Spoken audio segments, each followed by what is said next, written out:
दो अहम केसों के बारे में हम इन्फॉर्म कर लें, जिनको हमने कल की डेट में और आज की डेट में रजिस्टर किया हुआ है। एक केस इनमें जो FIR 7 है 2025, वो नहायत अहमियत का हामिल है।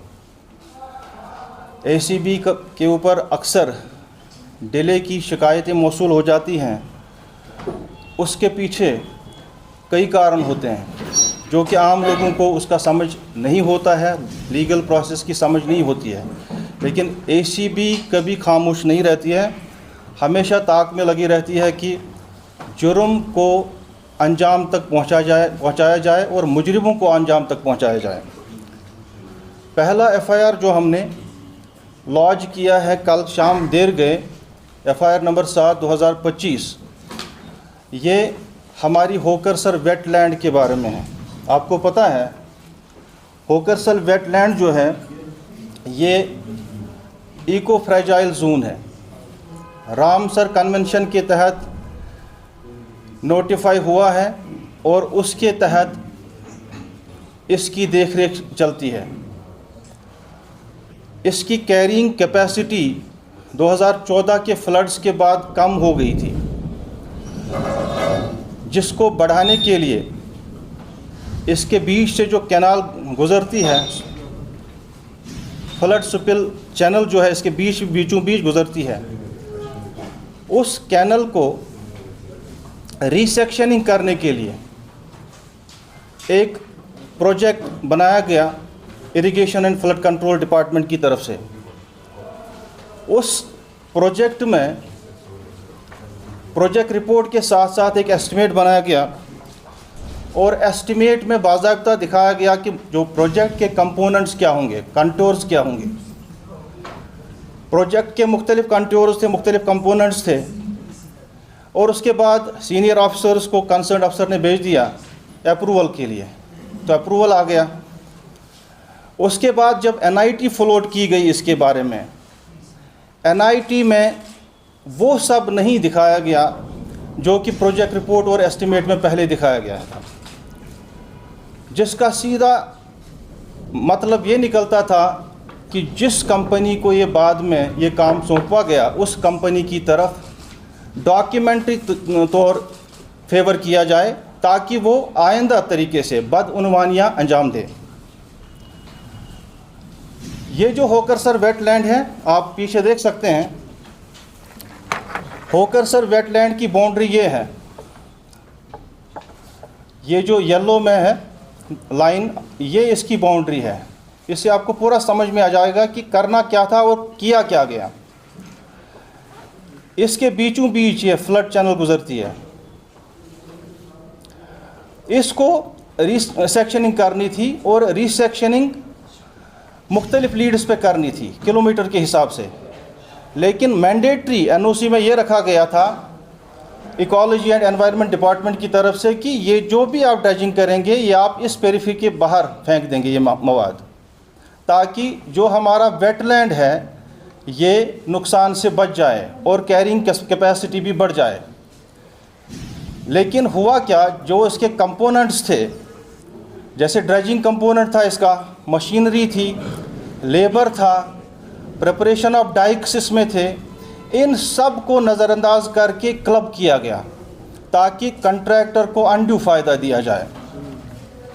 जब ये काम स्टार्ट हो गया, इन्होंने किया क्या, इन्होंने यहाँ ड्रेजिंग तो की, इस ड्रेजिंग का जो मवाद था, एक्सकेवेट जो था, इस एक्सकेवेट को इन्होंने इस पेरिफेरी से आइडेंटिफाइड प्लेसेस पर फेंकना था एज़ पर लीड्स, जो कि उन्होंने किया नहीं।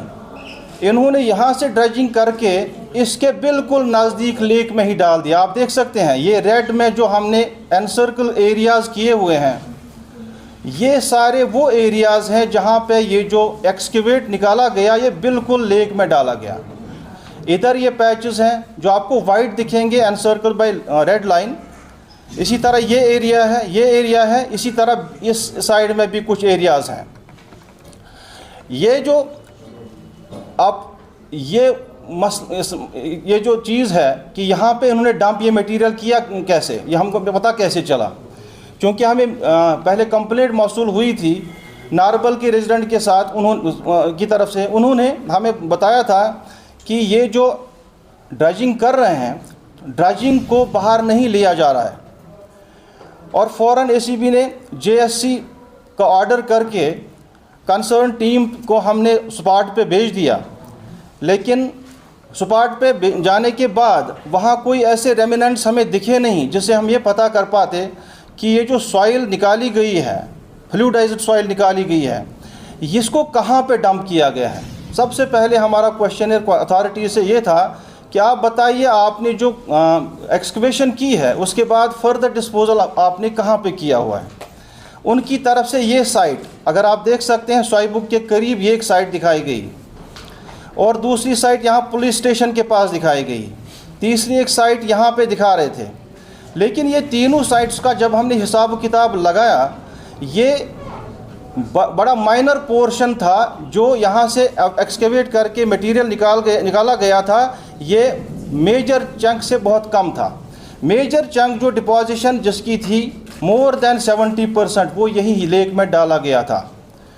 अब इससे हुआ क्या? हुआ ये, जो कॉन्ट्रैक्ट में ट्रांसपोर्टेशन चार्जेस इनके 18 किलोमीटर लीड पे लिए गए थे या 12 किलोमीटर लीड पे लिए गए थे, वो नेचुरली उसी रेंज के हिसाब से तय किए गए थे।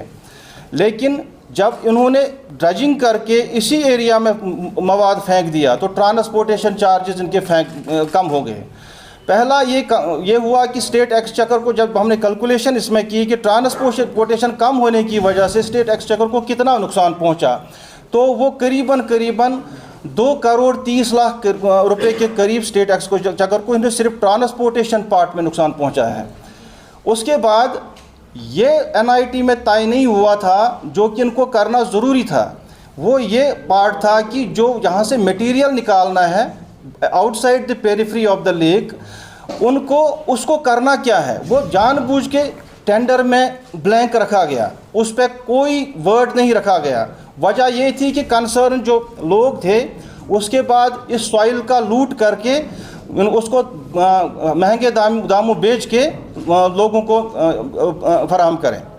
अब दूसरा ये था कि अगर हम टोटल लॉस हम देखेंगे, एक लॉस तो आपका ट्रांसपोर्टेशन की वजह से हो गया, दूसरा लॉस आपका जो कंसिडरेशन लॉस जिसको हम बोलते हैं, जो प्रॉस्पेक्टिव हमें रॉयल्टी की शक्ल में जियोलॉजी एंड माइनिंग डिपार्टमेंट से हासिल हो सकता था, वो भी इन्होंने नुकसान उसका पहुँचाया। इसका मतलब सीधा ये हो सकता है, अभी तक जो प्रूव्ड लॉस हमने इसमें से निकाला वो 2.30 करोड़ है, जो मैंने आपको बताया।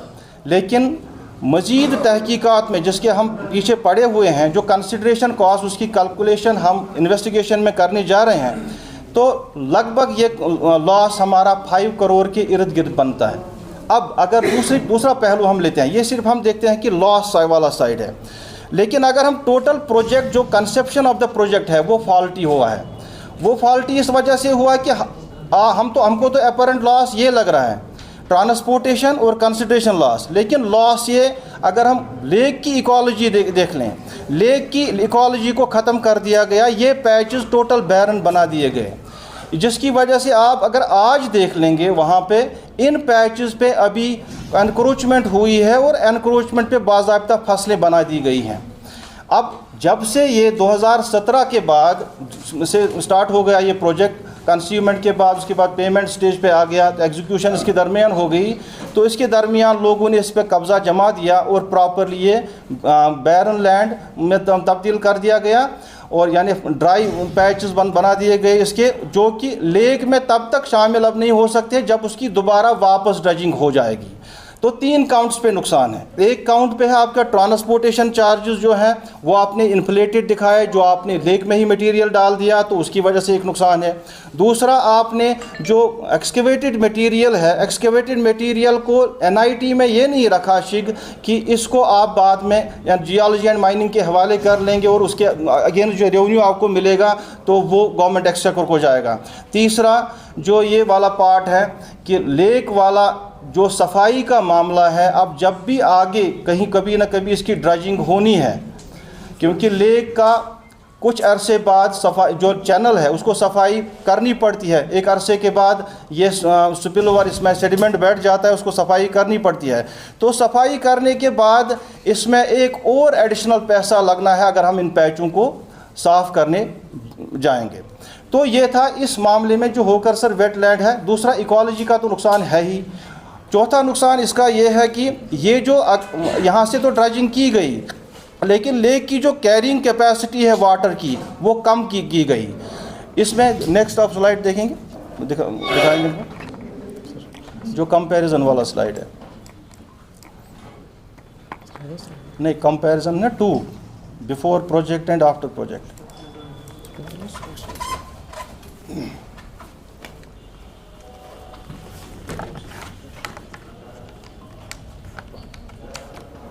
एक लेबोरियस प्रोसेस था हमारी इंजीनियरिंग विंग के लिए, और हमारी प्रोसिक्यूशन विंग जो है बहुत अरसे से इस पर काम कर रही थी।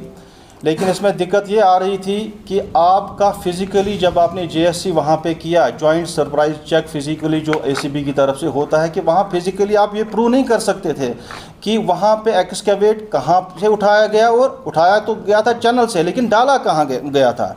इसको प्रूव करने के लिए हमने गूगल इमेजरी का इस्तेमाल किया और उन फोटोग्राफ्स का इस्तेमाल किया जो खुद हमने irrigation and flood control department से हासिल की थी। उसमें हमने कंपैरिजन के बेसिस पे ये प्रूव किया कि ये वो पैचेस हैं जहाँ पे डंपिंग की गई है, जिनके बारे में हमें मिसलीड किया जाता है। ये है, ये वाला आप अगर देख लेंगे, ये है, ये वाला जो इससे पहले प्रोजेक्ट से पहले वाली आपकी जो पिक्चर है लेफ़्ट साइड में है बिफोर वर्क। आफ्टर वर्क आप देख सकते हैं कि चैनल के इस साइड में बिल्कुल ड्राई पैच ऑफ लैंड आपके सामने है। वहाँ लेफ़्ट साइड में आपको मार्शी वाला पैच दिखेगा, लेकिन फ़ौरन उसके बाद आपको ड्राई पैच मिलेगा। ड्राई पैच का मतलब है कि डंपिंग उसी जगह पे की गई है जहाँ पे इनको करना नहीं था। ये था इस केस के बारे में जो होकरसर के रिलेटेड है। अब FIR नंबर 8 जो है, दूसरा एक FIR जो हमने रजिस्टर किया हुआ है 2025, ये लावडा के बारे में है। अर्सवाइल लावडा जो LCA में आज है, इसका हालांकि ये उतनी ज़्यादा बड़ी अहमियत का हामिल नहीं है, चूँकि ये FIR दर्ज हो गया आज, तो इसलिए इसकी भी जिक्र करना चाहेंगे हम आपके सामने। ये इलीगल एक बिल्डिंग परमिशंस का मामला है। 5 हॉस्टल बिल्डिंग्स बनानी थी गगरीबल एरिया में। उनके परमिशन को पहले ही अंडर सेवरल वायलेशन, जिन चीज़ों का ख्याल परमिशन देने के दौरान रखा जाना चाहिए था, उनका ख्याल नहीं रखा गया। जैसे एक इसमें ये कंडीशन थी कि हर एक हॉस्टल के लिए आपको 3 कनाल के लिए 50, यानी लड़कियों का जो हॉस्टल बनना था उनके लिए 3 कनाल की ज़रूरत आपको होनी चाहिए थी। लेकिन किया क्या गया, इसको डाइल्यूट करके 2 कनाल बना दिया गया। तो टोटल में आपको 5 हॉस्टल्स के लिए 15 कनाल दरकार थे, लेकिन आपको परमिशन मिल गया 12 कनाल पर ही। लेकिन और परमिशन भी मिली भगत की वजह से 2 फेजेस में दिया गया। पहले 3 हॉस्टल का दिया गया, उसके बाद during connivance with the custodian department बाकी 2 हॉस्टल्स का भी परमिशन दे दिया गया। ये उसकी एक वायलेशन है। दूसरा, जो अप्रूव्ड प्लान उसकी 5 बिल्डिंग का, उसको वायलेट किया गया। हॉस्टल्स का परमिशन था, लेकिन होटल्स तामीर हुए, नंबर ऑफ़ रूम्स उसमें बढ़ा दिए गए, और टोटल स्ट्रक्चर जो अप्रूव्ड प्लान के हिसाब थे उसको वायलेट किया गया। तो ये था हमारा जो 2 FIRs। अब आपको बुलाने का मकसद सिर्फ यहाँ पे ये था कि अक्सर अवकात जो भी सोशल मीडिया पे बातें होती हैं ACB के बारे में कि बहुत डिलेड मामला चलते हैं, उसमें दोनों जिन चीज़ों का हाथ होता है। एक तो डिलेड कंप्लेंट ही होती है, और डिलेड कंप्लेंट की वजह से हमने वो रिकॉर्ड फिर हासिल करने पड़ते हैं जो असल में बहुत ऑब्सोलीट हो चुके होते हैं, या हमें एजेंसीज़ की तरफ से ये जवाब मिलता है कि हमारे पास रिकॉर्ड अवेलेबल नहीं है। मैक्सिमम ऑफ द केसेस जो हमारे ACB में हैं, जो लावडा के रिलेटेड है, बाकी जो एजेंसी जो सिटी के उनके रिलेटेड है, वो उनकी प्ली एक रहती है कि 2014 के फ्लड्स में हमारा रिकॉर्ड ख़त्म हो गया। अब डिले ACB के लेवल पे नहीं होता, एक प्रक्रिया होती है, एक इन्वेस्टिगेशन पैटर्न होता है, हर एक एजेंसी का अलग अलग होता है। जैसे एग्जीक्यूटिव पुलिस का आप देख लेंगे, वहाँ पे प्राइमा फासी केस बन गया और वहाँ पे एफआईआर लग जाता है थाने में। यहाँ पे एफआईआर लॉन्च करने से पहले आपको बिल्कुल इत्मीनान से लेना पड़ता है, आपको वेरीफाई करना पड़ता है कि ये जो आप केस लगाने जा रहे हैं, रजिस्टर करने जा रहे हैं, क्या वो कोर्ट में टिक सकता है या नहीं टिक सकता है, क्या कल को हम इसकी एविडेंस ला सकते हैं या नहीं ला सकते हैं। जैसा कि इस एफआईआर नंबर 7 2025 में हुआ था, 2017 से ये मामला चल रहा है, आज हो गया 2025। जेएससी की हमने जेएससी में मैंने आपको बताया कि क्या मुश्किलात पेश आई। Physically you were not having any clue और एविडेंस की, जिससे आपको बता सकते थे कि जनाब यहाँ से एक्सकेवेशन हुई है और यहाँ पे डाल दी गई है। उसके बाद सैटेलाइट इमेजरी, गूगल इमेजरी और वो इमेज जो खुद डिपार्टमेंट ने भेजी थी, उनको कंपैरेटिव बेसिस पे हमने ये इन्वेस्टिगेशन के दौरान ये प्रूव किया कि बिल्कुल ये जो मैक्सिमम ऑफ द मटेरियल जो है वो लेक से बाहर निकाला नहीं गया, वो लेक के अंदर ही डंप किया गया। तो ये चीज़ें जो है बड़ा टाइम खाती हैं। और एविडेंस कलेक्शन के लिए जब हम किसी को केस को कंप्लीट करते हैं, और कंप्लीट करने के बाद इसमें भी और भी चेक्स एंड बैलेंस होते हैं, वो उसके बाद ऊपर वाली फॉर्मेशंस में जाते हैं, वो उधर से वेटिंग करके आती है, फिर जनरल एडमिनिस्ट्रेशन डिपार्टमेंट में जाता है तो वहाँ से वेटिंग होके आती है। तो एक लंबी प्रक्रिया है। तो इस प्रक्रिया के दौरान मकसद सिर्फ ये होता है कि एक वाटर टाइट केस बनाया जाए, ताकि मुजरिम जिनको हमने या अगर अरेस्ट किया है वो ना छूटें, या बाद में कन्विक्शन कोर्ट की लेवल पे हो। अब जो एफआईआर नंबर 7 2025 जो है, इसमें हमने 2 एग्जीक्यूटिव इंजीनियर्स को क्वेश्चनिंग के लिए हिरासत में लिया हुआ है, और एक AEE को भी हमने हिरासत में लिया हुआ है, जिनकी हम फर्दर रिमांड लेने जा रहे हैं। तो इसके बाद अगर केसेस के रिलेटेड अगर कोई पर्टिनेंट क्वेश्चन है तो वो आप बता सकते हैं। सिर्फ 2 केस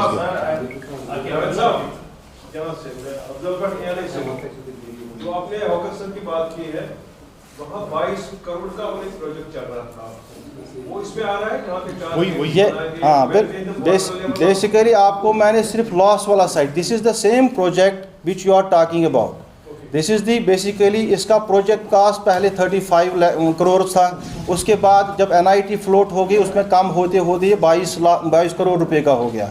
उन्हीं 22 करोड़ रुपयों में से मैंने आपको सिर्फ ट्रांसपोर्टेशन लॉसेस जो उसमें हुए हैं, जो गवर्नमेंट एक्सचेकर को नुकसान पहुंचाया गया है, वो लगभग 2.30 करोड़ का है। दूसरा केस किस नाम से दर्ज हुआ, ये लावडा या LCM? दोनों लावडा कस्टोडियन, क्योंकि पुराने मामला जो है वो पुराने नॉमेनक्लेचर से रजिस्टर होते हैं। हाँ, जो 2019 से पहले वाले मामला था, LCMA के नाम से नहीं है, ये लावडा के नाम है, तो एजेंसी एक ही है। हाँ। अक्सर जो ACP है वो आम जो लोगों का ताल्लुक है वो ब्राइबरी के साथ ही लिंक किया जाता है, और छोटे मोटे जो पटवारी वगैरह उनको पकड़ा जाता है। तो इस तरह की अवेयरनेस लोगों में लाने के लिए क्या इक़दाम उठाए जाएंगे? और दूसरा, जिस तरह से इस तरह के केसेस बहुत पाए जा रहे हैं, अगर पहलगाम की बात करेंगे या फिर जो टूरिज्म स्पॉट्स है वहाँ पर इस तरह की इरेगुलरिटीज जो है वो ज़्यादा पाई जा रही है, क्या ACP बजाय कुछ कॉग्निजेंस ले सकता है? अगर सो मोटो कॉग्निजेंस की हम बात करेंगे, सबसे या इसमें ज़रूरी है कि कोई कॉम्प्लेनेंट हो या कोई विसल ब्लोअर है उस पर कोई काम हो? सबसे पहले मैं बता दूंगा कि ACP ने, जब से मैंने चार्ज संभाला, मैंने यहाँ जनवरी में आया हुआ था, तो तब से ACP ने किया क्या, हमने जो हमारा एक टारगेट रेट होता है FIR, ऐसा नहीं कि बाहर से कोई भी चीज़ हम उठा के लाएं उसमें FIR लॉन्च कर लें, वो कोई मकसद की चीज़ भी होनी चाहिए। इस दौरान मैंने खुद इसी साल के हमारे 2 ट्रैप्स हैं। अब ट्रैप की पहले हम बात करेंगे। ट्रैप का हमने एक कंगन में किया, गुंड एरिया में, दूसरा हमने recently with in heart of the city में किया, अलीजान कॉम्प्लेक्स में, जिसमें हमने गिरदावर और एक दूसरे नंबरदार को पकड़ा। अब उसमें दिक्कतें क्या आती हैं? अब मैं अक्सर ACP के ऊपर ये शिकायत रहती है कि बड़े अफसरों पे आप हाथ नहीं डाल पाते हैं। उसका जवाब सिर्फ ये है कि बड़े अफसरों का मोडस ऑपरेंडी चेंज हो गया है। अब जितनी तालीम होती है उतना मोडस ऑपरेंडी सख्त होता जाता है। अब ट्रैप के लिए आपको ज़रूरत 3 चीज़ें होती हैं। एक तो होती है डिमांड, ओकेजन और रिकवरी। डिमांड आपके पास है, लोग आदमी आता है आपके पास, जनाब वाली ये पैसे लेता है। उसके बाद ओकेजन उसके पास है, कोई काम है उसका, उसके बाद रिकवरी होनी है। अब जहाँ पे हमें ये तीनों चीज़ें सेटिस्फाई होती है, हम उसको उस वक्त पकड़ पाते हैं। अब फॉर एग्ज़ाम्पल कोई नंबरदार तहसीलदार या पटवारी के एवज पैसे लेता है। अब पटवारी तक कनेक्ट करने के लिए हमारे पास कुछ होता नहीं है, क्योंकि पटवारी डायरेक्ट पैसे लेता नहीं है। On most of the occasion patwari या कोई भी सीनियर अफसर जो वो अवॉइड करता है कॉल भी उसके साथ करने के लिए, और डायरेक्ट लाइमलाइट में वो नहीं आता है, जिसकी वजह से वो रह पाते हैं। लेकिन इस ट्रेंड को भी हमने आप तब्दील कर दिया। अब अगर इसी केस को आप ले लेंगे जो अली जान कम्प्लेक्स में आपको देखने को मिला, उसमें क्या हुआ कि जो ये गिरदावार को पैसे लेने थे, गिरदावार ने डिमांड की थी। अब डिमांड वो फिज़िकली पैसे ले नहीं रहा था, हमने उसके टाउट को पकड़ा। टाउट कौन था उसका? वो नंबरदार था। नंबरदार ने पैसे लिए, लेकिन हमने तब तक वहाँ से सुपार्ट से गए नहीं जब तक हमने उसको गिरदावार को लिंक नहीं किया ऑन कोराबोरेटिव एविडेंस। हमने ऑन स्पॉट कोराबोरेटिव एविडेंस में ले ली, जैसे उसकी चाबियां टाउट के यहाँ से निकल गई, उसकी गाड़ी के ऊपर जो उसी गिरदावार का नंबर था, मुख्तलिफ़ चीज़ें जो हमारी थी वहाँ लिंक करने के लिए वो हमने लिंक कर लिया। तो नतीजतन हमने उसको भी अरेस्ट कर लिया, वरना उससे रिकवरी नहीं हुई थी। रिकवरी टाउट से हुई थी हमें, लेकिन दोनों इस वक्त अभी अरेस्टेड है, अभी बेल उनकी नहीं हुई है। हमारी कोशिश रहती है कि किसी न किसी तरह से हम किसी के ऊपर हाथ डाल लें जो बदमाश है, जो अपने पद का गलत इस्तेमाल करता है, रुश्वतखोरी करता है या अपनी ऑफिशियल पोजीशन को मिसयूज़ करता है। कोशिश यही रहती है। अब लोगों का इसमें क्या रोल है? लोग क्या करते हैं? मोस्टली एसीबी के पास ट्रैप की तभी इंफॉर्मेशन आती है जब कंप्लेनेंट 2-3 बार रुश्वत दे चुका होता है, चौथी बार उसके बस से बाहर जो बात जाती है और वो एसीबी के पास आता है, वरना उसको एसीबी के पास आने का कोई मन नहीं होता है। एक तो इसका मतलब है लोग खुद ये इस चीज़ के लिए राज़ी नहीं है, तैयार नहीं है कि वो कुछ कष्ट उठाएं, इन्वेस्टिगेटिंग एजेंसी के पास जाएं या